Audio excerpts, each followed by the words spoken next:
Welcome to the Terrible Takes Podcast, a podcast where four men talk all things sports, give their unbiased opinions, and have terrible takes. We hope you sit back, relax, and enjoy this episode of Terrible Takes.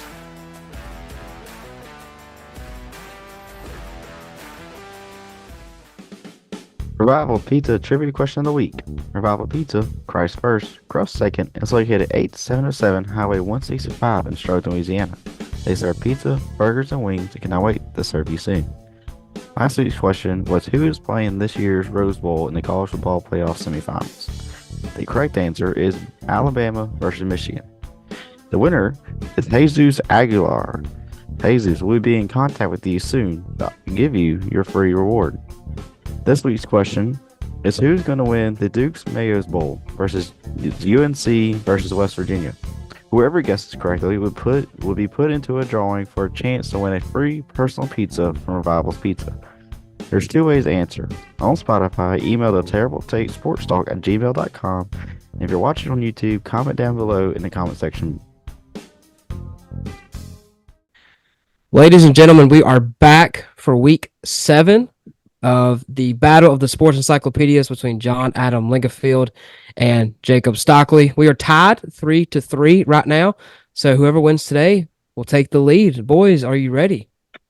Yes, sir. Let's yes, get sir. this. We got to get it. This is important. This is important right here. It's very important. We have 3 weeks left of this, and whoever comes out on top of the Battle of the Sports Encyclopedias will have the 3-game advantage in the bowl pick'ems as the bowl games are continuing to go right now. And so, as you see on the screen, it is the most bowl game wins all time. So let me grab my list. I just dropped it. So, because John Adam lost last week, he will get the honor of going first. So whenever you are ready, remember, 3 strikes and you're out. Whoever has the most after 3 strikes wins. Let's get it going, boys. All right. I'm going to start off with my favorite team because I have strong confidence in them. The Alabama Crimson Tide. Who would have thought anything else? Number 1 answer. Wow. With 35 all-time bowl wins, John Adam gets the first answer on the board. Stockley, you up next. I'm going to go with my favorite football team, and I'm going to go with Oklahoma. Oklahoma. Oh, well, messed that up. There's like 3 teams with the same number, so they got hard. But Oklahoma is on there. So it is 1-1. Go ahead. You got it, John. Yeah, I think you saw that one. You can go ahead and take it off the board. That's my fault. I actually didn't. I kind of looked away. I'm not going to lie. But I'm going to go with another one that I had in my head, and I hope I don't screw this up because I wasn't paying attention. USC. USC. Number 2. Right behind Alabama. So Stockley, you can either be the gentleman and not. I'm just gonna take it off the board. I'm gonna go Penn State. Yeah, that was Yo, my fault. what? I'm sorry, y'all. That's the one that I accidentally revealed that. That's why we were saying it. So it's 2-2. Penn State is on the board. That's my fault. I'll take responsibility for that one. No one's got a strike yet, so let's see with their third guess what happens. I'm gonna go with the Texas Longhorns. The University of Texas with 27 bowl wins Behind Oklahoma. Oh, Yep. Oklahoma's daddy. It's okay. so I'm gonna 3-2 go lead. with Ohio State Buckeyes. The Ohio State Buckeyes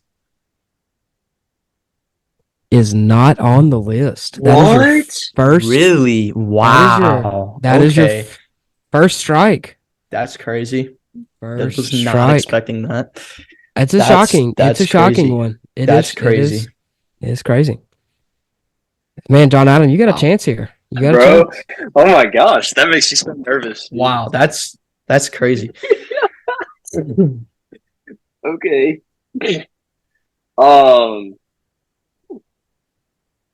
rigged. Florida State.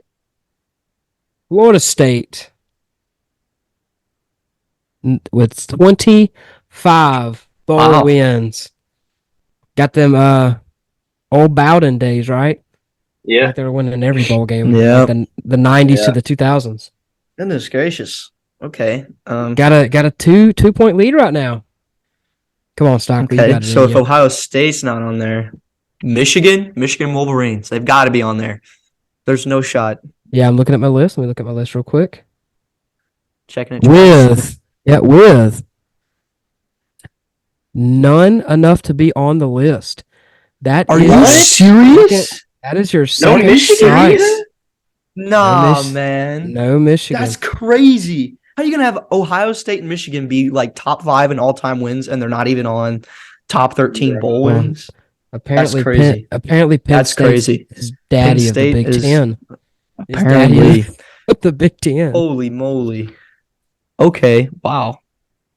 Man, I think John I'm Adam. I shocked. think Wow. I am John shocked. Adam. Wow. if That's John crazy. Adam gets one here, I think it's almost sealed. Give me Georgia. The University of Georgia Bulldogs with What? Okay. 28 bowl wins. Oh my god. Man, John Adams This is brought rigged, his man. A game today. You made me so nervous because Wow. every time you say the university or whatever we say, you typically go not on there, not on.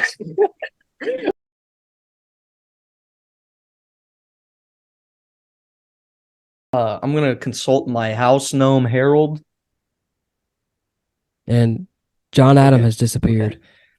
Well, we're gonna go with LSU. Surely the Tigers got top 13. They're like top 15 Yeah, in of bowl course, in of course. all-time wins. Yeah, of course you would think LSU's on this list, right? Son You of a would think. gun, dude. Are you serious? Oh, They are. Okay. We're Oh 23. my gosh, bro. Tennessee. The Well, that's a good University of Tennessee with 20 What? Six. Oh, let's No go. shot. wins. Let's Dude. go. Tennessee has more bowl wins than Ohio State and Michigan. Dude. Get out of here, man. John That's actually Adam crazy. is in his bag right now. Let's go. No. man. Let's Fair go. play. No man. Fair strikes. play. No strikes. Well, for now, Okay. I still got to get another one right though. Or Stockley Okay, misses. Harold whispered into my ear, and he thinks Notre Dame. So we're gonna go Notre Dame. You're going to go Notre Fighting Dame. Irish. The Fighting Irish from Notre Dame with, I don't know how many because they're not on the list. That is your What? Are third you serious? strike. Okay. Whoa. Okay, So, hey, can I guess? Can I guess another one? no, because like- we like to make it interesting around here. Okay. So there are 4 left. John Adam, you can agree or disagree. Stockley has to get 3 of these 4 in 3 guesses. He has to go 3 for 3 out of Let me these go 4. 4 for 4. You want to do 4 for 4? I want to do 4 for 4. Okay, let's go to Wendy's. and get Wendy's us- 4 for 4. get a 4 for 4 from Wendy's. If he goes 4 for 4, he wins. I don't get a shot, even though I haven't missed one though. Just the statistical odds of him going 4 for 4 right now. But still, I know him. I know that man, and I know he can do some amazing things. I'll give him the shot. But Yeah, how about okay. this? If he dude, goes dude. 3 for 3, if Three- he goes go- 3 go for 3 for 3, three, I like, get I the don't last have chance. We can do that. Okay, that's fair. That's fair. If Okay. you get 3 out of 3 out of these 4, the last one left, John Adam gets a chance to guess for the win. And if I get it wrong, he can guess to win. Okay, cool. This ain't gonna Okay. happen. But Oh my let's just do it. goodness. Oh Hey, my you goodness. never know. Oh my You never goodness. know. Nebraska. Nebraska's got to be one of them. Nebraska's That's got a to be good. one of That's them. a good guess, Nebraska's- man. Oh You're my You're okay. starting gosh. it early. Okay. Okay, That's a I good- thought that was kind of an obvious Okay. one because of how good they were for so long. Yeah, that's, Yeah, I was thinking about like early. Okay, and that leads. Okay. I don't know about. Okay, gotta think. My feet are tapping right now. yeah. I'm shaking, bro. I got so many Man. jitters. Maybe the U, maybe Miami, maybe I don't know. Oh gosh. No. I kind of want to. Oh, but I don't know. I don't know. It's a lot of. I mean, it's 22 is still a lot of bowl wins. Because I you got to know, think, that's if what they I'm won saying. 22, they've probably lost at least Who's like got 10. more than Nebraska 11. and less than Florida State? Like who's got more? Who would have made a bunch of bowl games back in the day? I really want to say Miami, so give me the U. It's probably wrong, but that's the only team I can think of. The University of Miami was really good Oh in man. the 90s. But I can't remember much time outside the 90s they were super dominant. So Dang they're it, not I on knew this it. list. I knew it. Oh, Wow. man. So, Is real Michigan quick- State on there? Michigan State was not. At 22 Okay. wins, Hey, is Notre Dame? No, I What do guess you Notre say? Dame. is I Auburn, I didn't hear. It messed up. Auburn, Ole Miss. Oh, man. You got to think back to the Archie Manning days. They had Eli for a while. They had some good years there. I was not thinking This- about any thi- other this SEC last- team. I'm gonna be This honest. last one was the only one I knew for a fact no one was getting. Boise Georgia- State, Georgia- Georgia Tech. Wow. So, hey, John Adam, let me be the first Good to job, John congratulate Adam, you. man. Hey, that is, Wow. as of this recording, an all-time performance. Thank That you. is an crazy. all-time performance. Bro, that was that not was missing. that was Notre Dame Bama in 2012 when Bama beat the piss out of them in the national Hey, Chance championship I'm game. not Teo. gonna lie though. Had he gotten 3 in a row, I don't think I would have gotten Georgia Tech, I'm about to Ole say, Miss, or Auburn. No. Georgia Tech, My Ole next Miss, or guesses Auburn? were Miami, Nebraska, and Notre Dame. Like honestly, those were my next Which- 3 guesses. Two of those were already on the board. So Bro, Well, I hold know, bro. but hey, something John messed Adam, up. congratulations! You are now up I'm about 4 to to say, 3. congratulations, Hey, man. you can seal Deserved. next week. You can seal the +3 to the bowl pick'em if you win next week. So Stockley, you need to be on your A game for that to try to get the Be win. reading encyclopedias this entire week. There you go. Hey, that's it for the game this week. John Adam with a legendary performance. Let's see if Stockley can tie it up next week and make it go to a game. Would that be 7? No, that was game 7. Yeah. Game 9. Sorry. Yeah. Game 9. Yeah. That was a great battle of the sports encyclopedias. Jadam, once again, coming out on top over Jacob Stockley. And as you remember last episode, we went over our bowl pick'em challenge for the bowl games this season. We picked 41 winners who we thought was going to win. And just to give you a little update on our standings, Lucas Toller out to a very hot start, picking 7 out of 9 bowl games correct. So he has 7 points. Jacob Stockley sitting at a comfortable 5. Holden and John Adam tied for last place at 4. So there's just a little update of our bowl pick'em challenge. So let's get right into the first topic of the night is our bowl game review. So we're going to review 3 bowl games this past week, and then we're going to preview 3 more bowl games this upcoming week. So the first one, we had the Western Kentucky versus Old Dominion. So if you were following that game, it was a midday game in the middle of like a Wednesday afternoon, Thursday afternoon. And Old Dominion popped off 28-0 to start off the game. And Western Kentucky stormed back with their third-string quarterback, who actually entered the transfer portal. Fun fact. But got to start this game. Basically, Western Kentucky, their second half stats, they had 31 points, outscoring Old Dominion 31-7. And as of the 3rd minute in the 3rd quarter, Old Dominion was up 35-14. And Old Dominion had a 99% chance of winning that game. And they blew it. So whoever wants to go next, if you have anything to say about that game or that bowl, you go right ahead. Yeah, I can go ahead. I don't have too much on this game. I had it on in the background on whatever day it was and was just kind of there, and I saw them come back. But shout out to the Western Kentucky special teams, because without those 2 blocked field goals, Old Dominion would be winning this game. And then shout out to the Western Kentucky quarterback, put up 5 touchdowns and 383 yards. Big factor in their comeback win. So shout out to those 2. If I had stickers to put on helmets, those 2 people would get stickers. Yeah, I don't have much on it either. Kind of like Jacob, I kept up with it, but I was at work and stuff, so I couldn't really watch it. But I definitely looked because we had all picked them to win. that game in our bowl pick'ems, and so I was nervous that we were all going to start off with a bang as far as losing. But I was like, oh man, I don't think there's a shot. I mean, this game's over already. And then here came Western Kentucky. I will say this though. Here's a crazy stat. Western Kentucky had 40 minutes worth of time of possession to Old Dominion's 19. Like, talk about holding the ball. That's insane. And then on top of that, 29 first downs to Old Dominion's 12. The whole game, Old Dominion only got 12 first downs. So That's there's crazy. some interesting stuff. Yeah, I mean, Western Kentucky basically just turned the ball over. 3 fumbles, 2 interceptions. So obviously, if you're turning the ball over, you're not going to be able to score points. But they went crazy in the second half. So props to Western Kentucky for fighting back. They have been putting up a lot of points all season. So I'm not surprised they did it, but it's kind of crazy in a bowl game.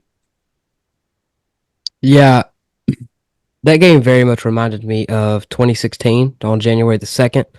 There's this little team up in the northwest part of the country called Oregon. Decided to travel down to and play TCU in the Alamo Bowl. I don't know if you remember that. It gave me the same energy. Remember, Oregon went up 31 points. TCU won it in triple overtime. It gave that same energy of, and to me, this is why college football is so awesome. We just don't see that a lot in the NFL. I mean, you could look at the Patriots, Falcons, historic, Super Bowl, but like the fact they were up 28-0 and they came back. A shout out to Western Kentucky's quarterback for 5 touchdowns. It always seems like Western Kentucky has a quarterback that just throws for 400 yards for no reason. And Maybe so, baby. Now, so yeah, but I mean, at this point, anyone may take him. So it was an electric game. It was very fun to watch. The end of that, watch Western Kentucky play great when they needed to. But hey, at the end of the day, we see in football, if you win time of possession and the turnover battle, you're probably gonna win the game. And fun fact, Western Kentucky and Old Dominion were actually conference foes last season, and then they play each other in a bowl game. 'Cause they moved out of Hilltoppers, baby. Hilltoppers. Favorite mascot. So next up, we have the Jacksonville State and ULL, or as I like to call them, ULOL, because they're Laughing Stock, Louisiana. So Jacksonville State, their first bowl game in the FBS, and their first ever bowl win. So going 1-for-1, they actually had the best bowl win percentage in the country. So as I said before, going in our Pick'em challenge, Jacksonville State had a very strong run game, and that showcased with 236 yards on the ground. They had more on the ground than they did passing. But what kept ULL in this game was the amount of turnovers by the Jacksonville quarterback. I believe Jacksonville State was on their third or second string quarterback this game as well. But like we said, that's what actually ULL went up by a touchdown before regulation, and then Jacksonville ended up driving down the field to score. So yeah. Sockley, you want to go next? yeah, run game, like you said, was amazing. Totally turned it up and was one of the key contributors.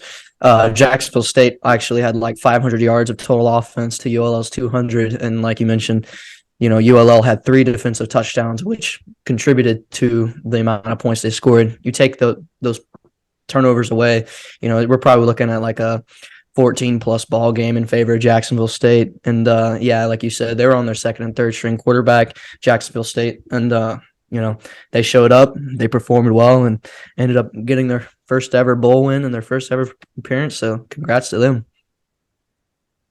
Yeah, I was obviously the one who picked UL to coming into this game to win. I noticed that Jacksonville State was going to have to start their second string. Obviously, we did not realize they would have to end up playing their third string, but Jacksonville State looked really good offensively, like you said, over 500 yards total.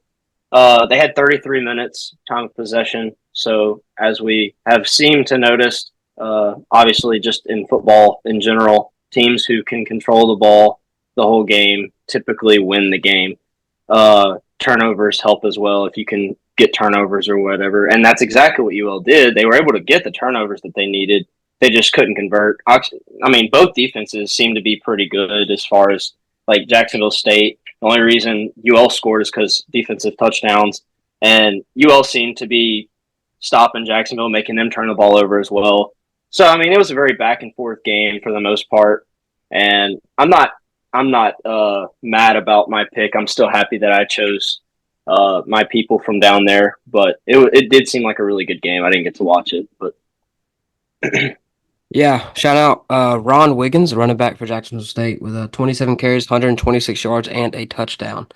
Man, if ULL's offense could have done anything, they would have won that game. Three defensive touchdowns.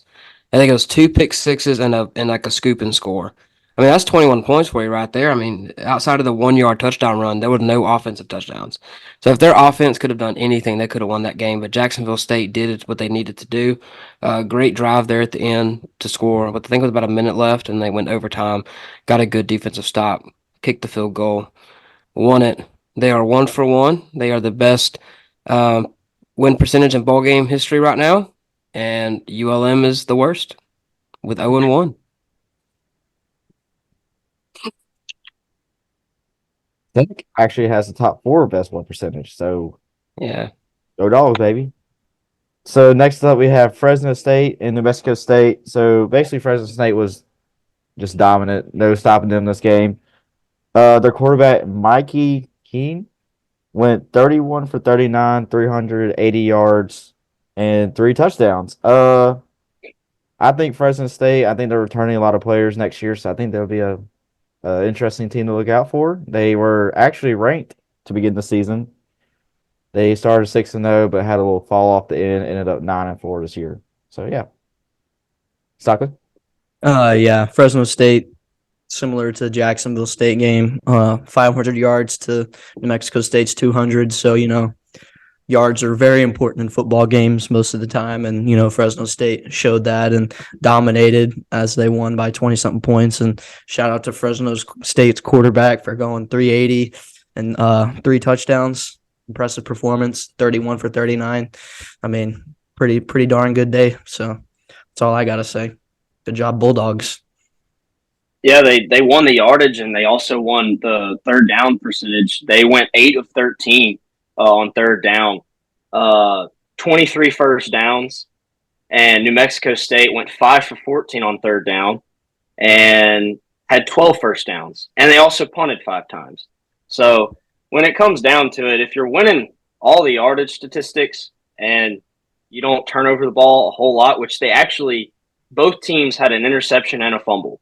So it kind of evens out, and both teams had around the same time of possession. So it basically came down to, like, on third down, are you getting the first down that you need to continue your drive, to go down and score points? Fresno State actually, in their schedule, I looked before, I didn't write it down, but they have like 3 or 4 teams on their schedule that all made bowl games.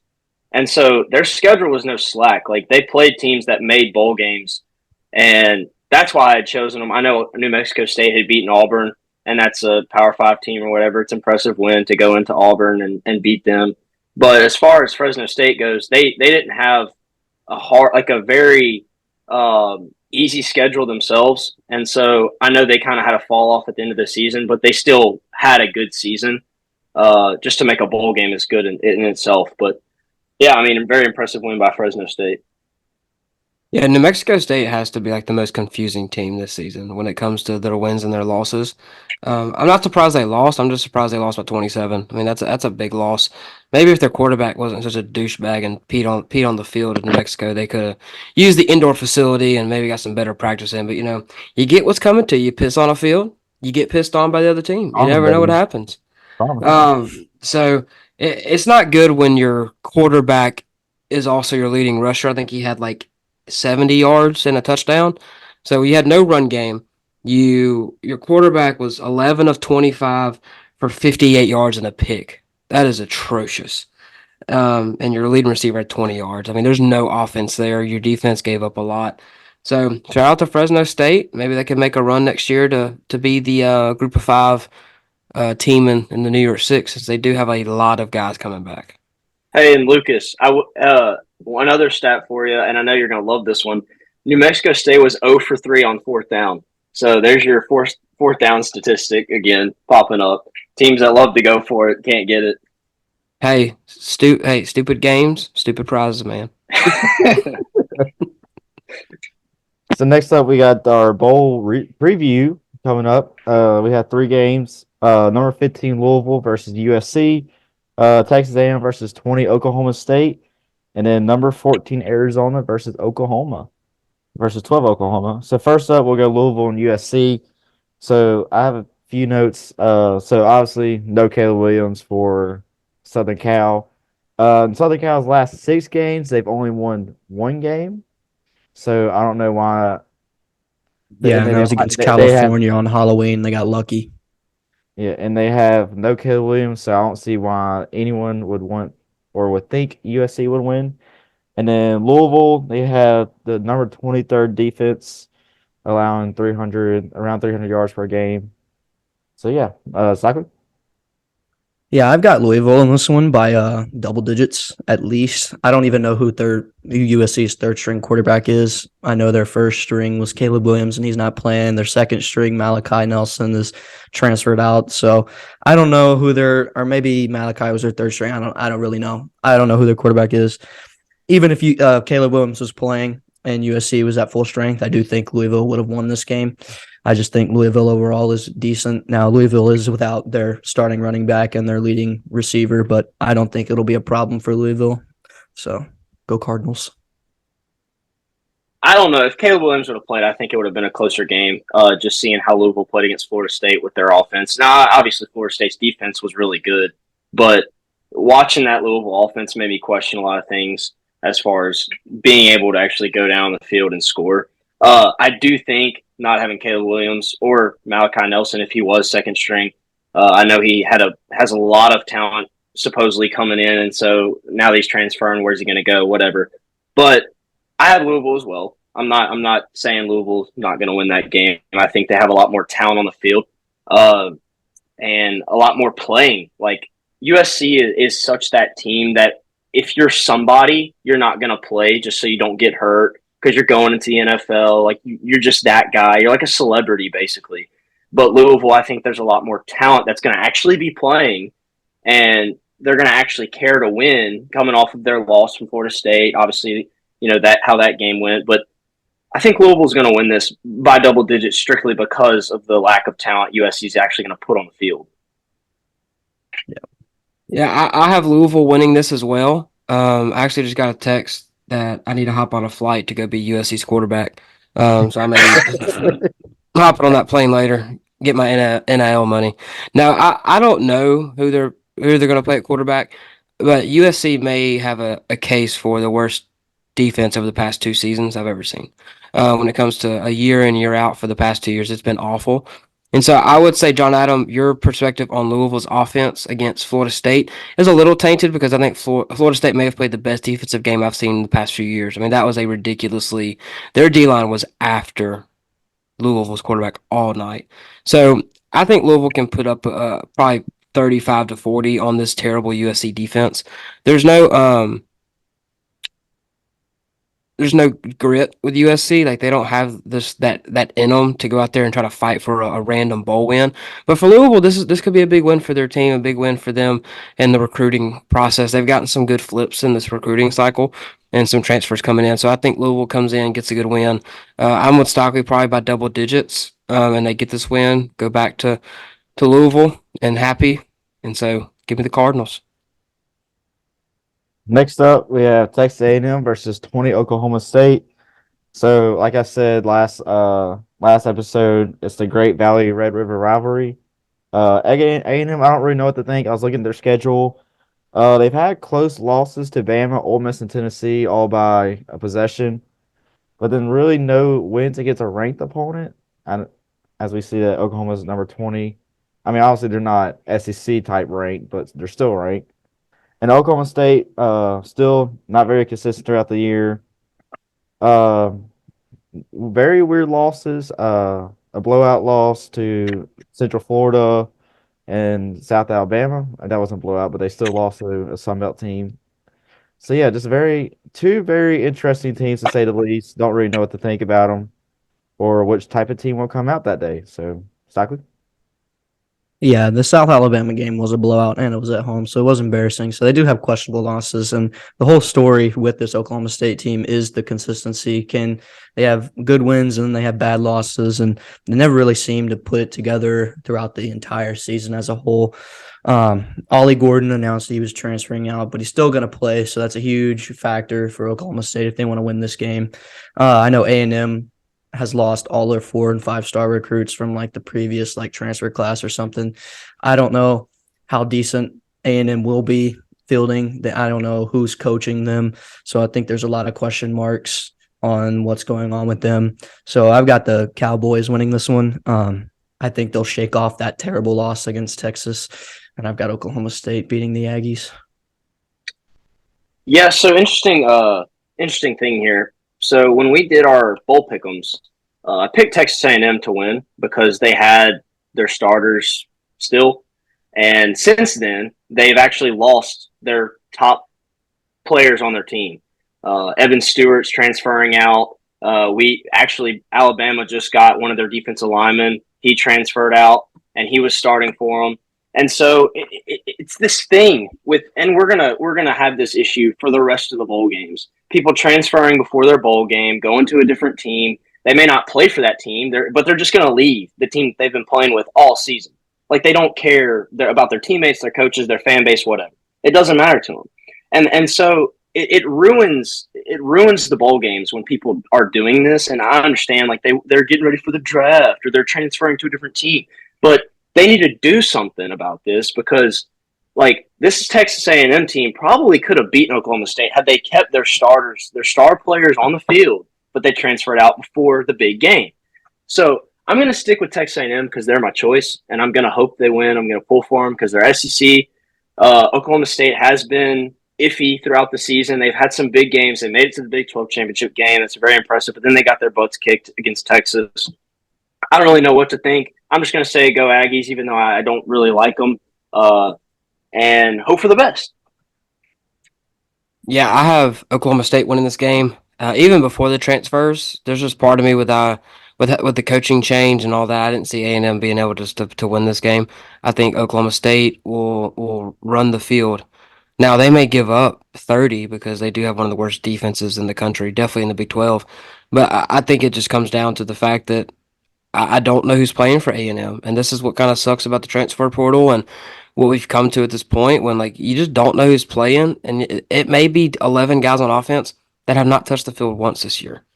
And so I think if everybody from both teams played this game, like if this was a regular season game, it'd be a good game. It'd be a pretty good game. But with it being most of A&M players transferring out, and I think a lot of OK State guys have stayed. And so, or at least they're going to play the bowl game. So I think OK State wins this. I think they win this. I'd put the line at like 6.5, 7.5. It's still going to be decently close because of how bad their defense is. But I think OK State wins this game. Yep, and then the last bowl game is 14 Arizona versus 12 Oklahoma in the Alamo Bowl. So Arizona, a team that we have saw all of a sudden gain a lot of national exposure. Started out the season unranked and had a lot of quality wins. Mostly against number 19 Washington State, 11 Oregon State, 19 UCLA, and 22 Utah. And they unfortunately had a loss against USC earlier in the season by 2 points in overtime. And then they've had a few tough losses to Mississippi State, Washington by 7, and like I said, USC. And then Oklahoma, a 10-2 solid season. Sadly, did not make the Big 12 championship, but still a solid season. They beat Texas. They lost this to Kansas, the Jayhawks, and then Oklahoma State, like I said. So I know Dylan Gabriels is out this game because he transferred to Oregon, but they averaged 500 yards a game. We'll just see if their backup can match that. But yeah, so Stockley, I know you probably have a few things to say. Yeah, I do have Oklahoma winning this game. There's not a world where I don't pick Oklahoma to win. If Arizona does win this game, it's based on not turning the ball over. Their last 9 games, they've only turned the ball over 5 times. Oklahoma has an incredible defense on getting takeaways this season. And so I think that'll be a huge factor. Obviously, you mentioned Dylan Gabriel transferring out, and so that's a huge piece. We don't have our offensive coordinator, Jeff Levy, which I'm actually happy about because I thought he was inconsistent the whole season. So I honestly don't think it would have been a factor that much. We've got a co-offensive coordinators for this game, and I don't know if they've been officially announced as the OCs for next season, but we're going to see what they're made out of. Our backup is a 5-star Jackson Arnold. I think he'll remember. I've said this before with Spencer Rattler, but I think this is one of those ones where I'm not going to be wrong.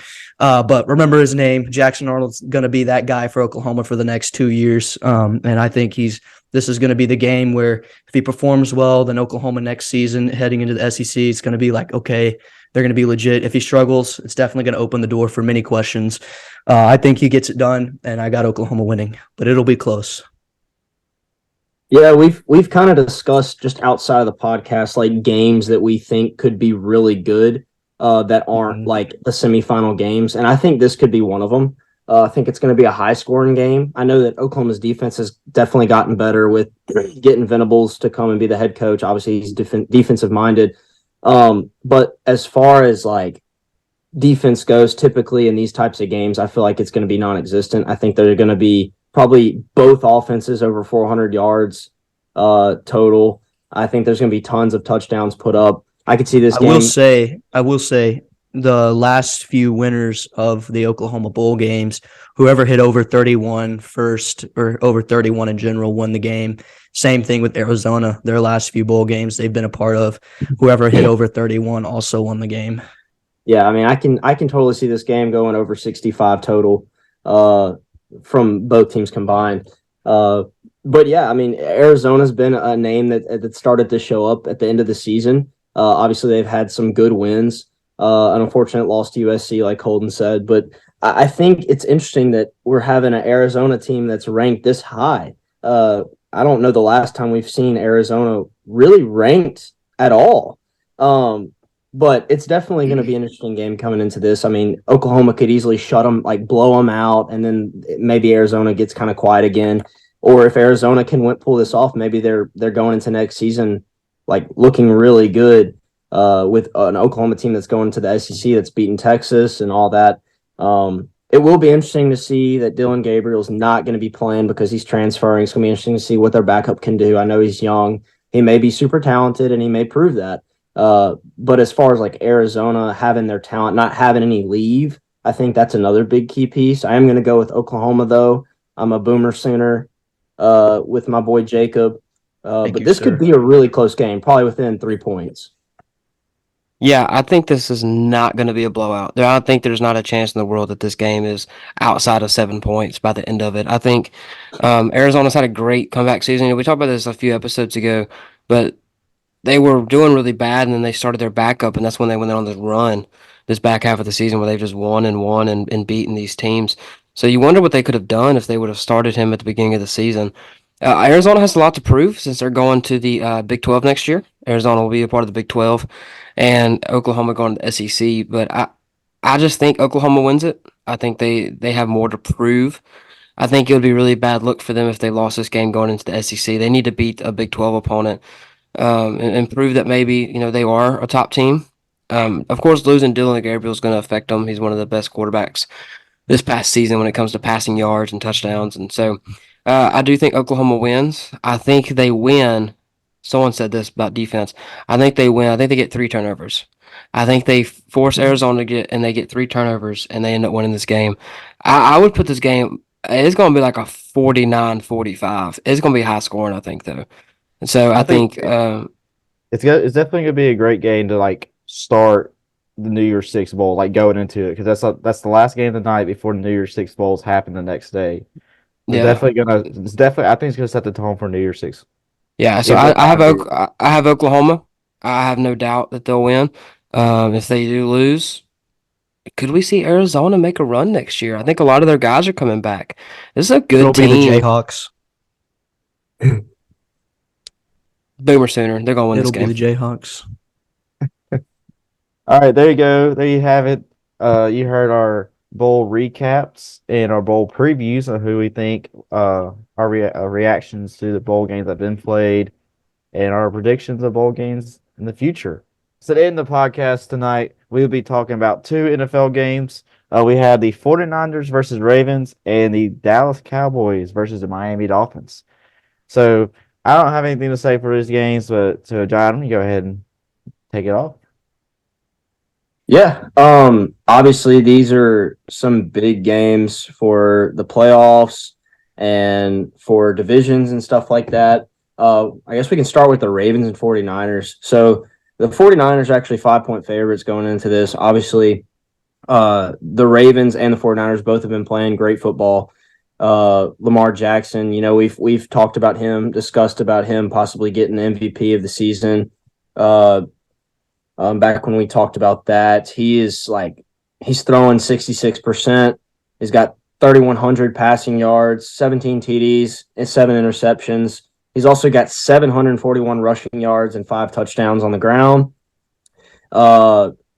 He just looks really good. And the only issue I'm gonna have, the only reason I would give them a chance is if he's able to get what he wants on the ground and he's able to find his receivers, which honestly aren't really doing that much. I mean, his best receiver is Zay Flowers, who is actually questionable with a foot injury going into this upcoming game. I don't know if he'll play. I haven't gotten any information.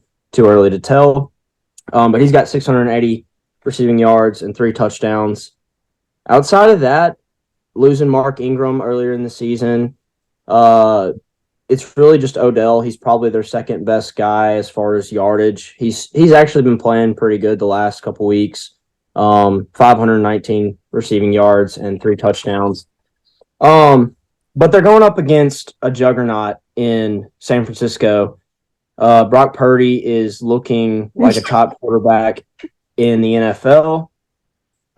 He's got 69% passing, 30,795 passing yards, 29 touchdowns, and 7 interceptions. And he actually has 2 rushing touchdowns as well. He's obviously on the back of Christian McCaffrey, Deebo Samuel, Brandon Ayuk, and George Kittle, who are all having fantastic seasons going. I just don't see how the 49ers lose this game. Obviously, the Ravens have a really good defense, top in NFL probably, but the 49ers do too. They both have top NFL offenses and defenses. It's strictly just going to come down to the talent on the field, and I think the 49ers have much better talent on both sides of the ball. And yeah, so I'm just going to go with the 49ers. I think they win by 10. Yeah, so me and Harold were talking about this game earlier, and we both came to the decision that the 49ers would win, mainly because it's a home game. But like you said, this is top offense and top defense. 49ers second in offense, and the Ravens fifth in offense. 49ers third in points per game. Ravens fourth in points per game. Defense, both elite. 49ers ninth in yards per game, and Ravens second in yards per game, and then points allowed. Ravens are 1, 49ers are 2. I think this is a Super Bowl preview. I really do believe that. I do think the 49ers come out on top. I can see it being a 10-point ball game. It would not surprise me. I think it'll be a little closer.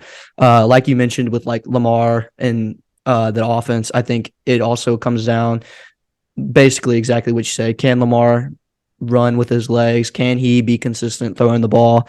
Another guy who's been pretty decent these last 2 to 3 weeks is Isaiah Likely, their tight end. I think it's going to be a huge for those pieces around. Who's going to step up? Who's going to be the guy that Lamar can rely on? Because, it can't be a one-man show. You're going to get shut down. This 49ers team is no joke. And I think that Brock Purdy will continue to take care of the football. They've got elite weapons. McCaffrey's on pace to have his best season yet. And so I've got the 49ers. Yeah, this is going to be a really good game, I think. I think the biggest story going into this game is really going to be Brock Purdy versus Lamar for MVP. Lamar doesn't have high MVP odds in general right now, but I mean, he's having a really good season, and it's mostly because no one's having this outstanding season.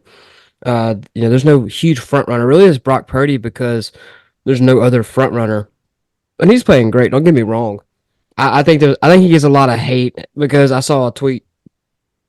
Sorry, the other day, and it said Brock Purdy has caused everyone to question. Is it an advantage to have a good coach, to have great weapons? Does it discount an MVP to have all these things for you? It's like it really doesn't. There are guys that have had great coaching, great weapons, and still not played well. So just because he has that doesn't mean he's less valuable to the team. He still has to throw the ball.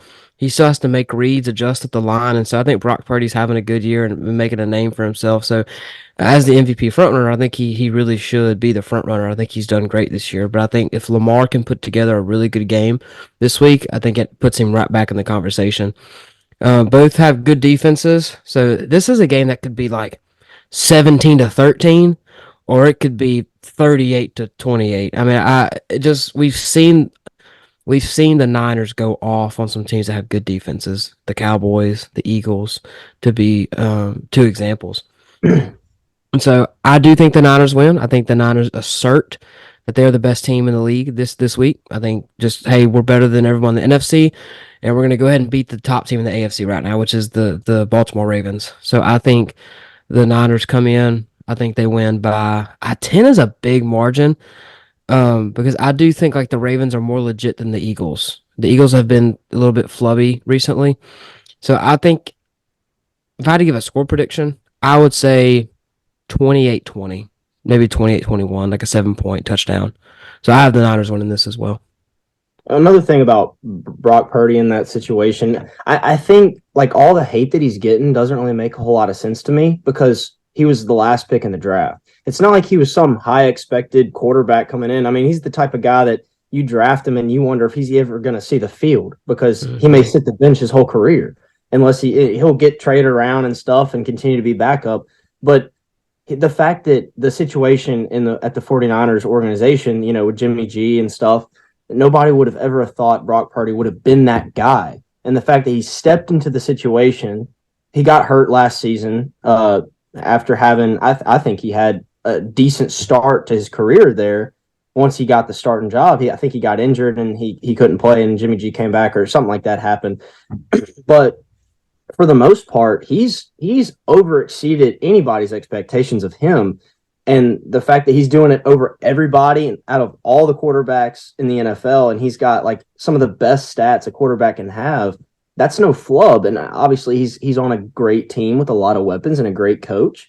But there's a reason why the draft happens because the 49ers would probably never expected him to be a top quarterback in the league, but they drafted him because they believed in him. They saw the film, they drafted him, and he got there, and now he's showing why they drafted him. I don't think that's anything against him. That's how the draft works. Sometimes the lowest people in the draft become the best players. Tom Brady example. And I'm not saying he's going to be the next Tom Brady, but I mean, he doesn't have a lot of flash. There's no flash about Brock Purdy. He just doesn't make a whole lot of mistakes, and he finds his wide receivers. I mean, what more can you ask? And they win games. So if they go on to like win the Super Bowl, he's got to be going into next season a top 5 quarterback because of the season he's having. I mean, I know it's maybe too early to say like he's a set stone top 5 quarterback, but going into the season, you have to be like, oh, this guy's a top 5 quarterback after last season. You really do. Yeah. I mean, to back up my argument, I would say, look at like Derek Carr. Does he have the best weapons in the league? No, but I mean, Chris Olave, and even when Michael Thomas was playing, and then you have Alvin Kamara, he had above average talent around him and just couldn't play well. So the excuse of, well, he's got everybody around him, that just doesn't work. No. I mean, think of Dak some of those years and how inconsistent he was. I mean, Dak was a turnover machine. Look, think of Josh Allen this year. He's kind of struggling a bit. I mean, Brock's doing everything he can to keep the 49ers in contention and roll. And, you need a good quarterback if you want to have a solid offense, especially if you want to go on and win the Super Bowl. Yeah. And it's kind of like, people would probably in this situation be like, well, who do they play? Well, they've played the top teams in the NFL. They've played the Eagles. They've played the Cowboys. And they've looked really good. Now they're about to play a top team in the Ravens as well. And so to me, it's like there's no like question like, oh, is Brock Purdy only stat padding because he's playing these certain teams? Well, he's playing some of the best teams in the NFL, and they're dominating. They look really, really good, and it's not like he's not playing well. I mean, people are going to have their games where they may not, they don't. Yeah, everyone has a look bad that game. great. Yeah, but in the games he's supposed to win and he's supposed to play well, for the most part, he does it. And it is easier to do that with talent around you, but you can't take the talent away. I mean, they're there. You're going to play with them, so you can't take that away. And he's benefiting from it. They're benefiting from it. If it's the fact that he can just take care of the ball and get the ball to his playmakers, then so be it. I mean, I'm sure he'll take that 100% of the time to win a game and go win the Super Bowl than to care what anybody says about somebody being the reason why he's good. I mean, if you're that guy, you're going to be that guy. Yep. But And I mean, it's a team sport. If you have great players around you, you're going to be a great player. Yeah. But transition, we have the Dallas Cowboys versus Miami Dolphins. It's a very two explosive offense. So who wants to take the floor first? I got it. Yeah, like you said, both explosive offenses. Tua's having an incredible season right now. I know Tyreek is listed as questionable, I believe, heading into this game. Both are number 2 seeds in their respected conferences right now. Both looking to try and get the number 1 seed. Well, I mean, the 49ers lose. 49ers have the tiebreaker, but if the Ravens lose, Dolphins are right there even with them, ready for the Ravens to slip up once again. And so massive for playoff for playoff implications, home field advantage for some of the playoff games. Dallas got shut down last week to the Bills. Bills looked like the team that we expected them going into the season. And I think Dallas showed some of the stuff that they were having issues with last season, right? Couldn't move the ball down the field against good opponents. They face a decent team that needs this win, and, they go out and they only score 10 points.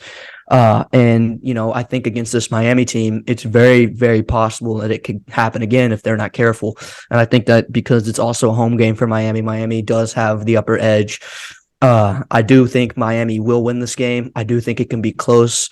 The narrative for these two teams too for the season is, well, they're only beating teams who are like below 500. Well, both of them are sitting at 10-4, and one of them's going to win this game, I think. I don't think it'll end in a tie. But I got the Dolphins in this one, and I think Tua will outperform Dak in this game. yeah, I mean, this is a really interesting game, because both, like you just said, both teams are really good against teams that are under 500 or close to it. And then they play a team that is typically better, like one of your top teams, and they don't look the same. And they all have talent. Like Dallas has talent on the field at all times, defensively and offensively. And the Dolphins, maybe more offensively than defensively. Their defense isn't terrible. They probably still have a top 10, 12 defense in the NFL, whereas Dallas probably has a top 3. And that's kind of been a problem too for Miami. I've noticed in some of their bigger games, their offense isn't playing bad. I mean, they're playing good. They may not be playing great, but their defense sure isn't helping.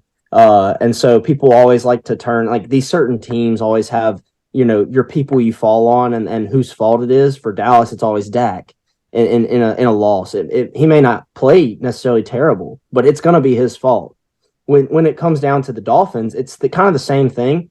If the Dolphins don't play well, why is the reason they lost? Oh, it's Tua. It's an easy person to fall on, and it's sometimes it's better to look at the game itself and say, well, when Miami plays a really good team, their defense can't stop the other team. So how is Tua supposed to get helped if their defense can't stop anybody? With Dallas, there's more of a reason to call on Dak because he's really flubbed in some big games, and his defense still was a really top team in like as far as defense goes. As you said, like offensively, top teams in the NFL. I mean, total yards, Miami is averaging 425 per game. They're number 1. Passing yards, they're number 1 in the league. They're top 4 in rushing yards. They have a really good rushing game. Raheem Mostert and David Achane, they are a great duo in the backfield. both really fast. They're actually good in the passing game too, little screens or whatever, little dump offs. They've really benefited from that. And then obviously you have Tyreek Hill and Jalen Waddle, who are having great seasons. I know Jalen Waddle gets kind of hidden by Tyreek a lot because Tyreek's having this historic season receiving. But Jalen Waddle is good in his own right. He's got 71 receptions for 964 yards. He's about to hit 1,000 yards probably in this next game, and he's got 4 TDs. What Tyreek's doing, not many people are going to do. I mean, we're living in a different era of football, and so maybe you can start seeing it happen more often. But he's going to be probably the first one to do it. And he even took off a game from last week. And so hopefully he plays. I'm not saying – I don't know if he's 100% going to play. It probably won't come out till Sunday before the game. He is questionable. But 97 receptions for 1,500 yards is absolutely insane for 12 touchdowns. He probably would be close to probably a game or two away from hitting the 2,000 mark if he had played last week. But, yeah, I mean, Tua, he's about to be at 4,000 yards on the season. It's great season for him. I think he's over just a little bit over expectating his season. I didn't think he would go that high as far as his yards, but definitely a great season. He does have a little bit of issue turning the ball over. It's going to be interesting because CeeDee Lamb's having a great season too. He's obviously their top playmaker on the team. Tony Pollard's kind of had a little bit of a quiet season, I think. Coming off of last year, I thought he would have more of an impact on Dallas this year. But man, it's going to be really interesting to see. I'm probably going to lean towards Miami just because it is in Miami. I think if Tyreek plays, they win. I think if he doesn't play, I think Cowboys win. I think it's really that simple. Missing that type of talent is going to be huge for Miami to either lose or win that game. But I'll take Miami. I have the Cowboys winning this game. I think this is as much of a must-win for Dak as he's had in his career. Hot take. Now, when you get to playoffs, you could say those things, but for regular season, this has to be one of the biggest must-wins because for the main fact that you could take the division lead against the Eagles. You could take the division lead if you win this week. And like I saw the running joke, and I think it's hilarious that this week we could call is either one of these teams win a good win since they're beating a team that's only beaten bad teams. You know, it's kind of a joke, but I think this is a good test for both teams because outside of who they've beat, these are two good teams, right? Now, are these the two types of teams that could make a duck in the playoffs and like lose to a mediocre team? Of course, because of who they've beaten, who they lost to. But I think this is a really good test for both of these teams getting ready for the playoffs because Miami still has to play Baltimore the last week of the season, so they're going to have another test right for the playoffs. So I think Dak has a lot on his shoulders, a lot to prove. And if he wants to prove to people that he's not a fluke this year, he needs to win this game. He needs to go out. He needs to take care of the football. He needs to probably throw for 3 touchdowns and put his team in a position to make a playoff run and maybe get some home field games and not have to play on the road every week in the playoffs. And so winning this game would help them a lot because I don't think the rest of their schedule is super difficult. I could say that off and be wrong, but I think the Cowboys need this win more than the Dolphins. I'm just going to say it like that too. They need it a lot more. So if they're going to play with some urgency, it's going to have to be this week. Hopefully Dak can, like I say, can get it going. CeeDee Lamb has been balling this year. He has proven when we talk about expectations, he has exceeded, but also met. If you get what I'm saying, he has finally reached where we thought he would be. Is what I'm trying to say. So this year he's exceeded, but he's finally at those expectations of like he should be one of the top receivers in the league. Hopefully Tony Pollard can get the run game going. I said it in the offseason. I think when they lost Zeke, you're going to see the colors of Tony Pollard, and he really was benefiting being the second option because he is a totally different back than what Ezekiel Elliott was last year. So I think if Tyreek is out, that's a huge hit for the Dolphins. I think that's one of the main reasons I'm picking the Cowboys.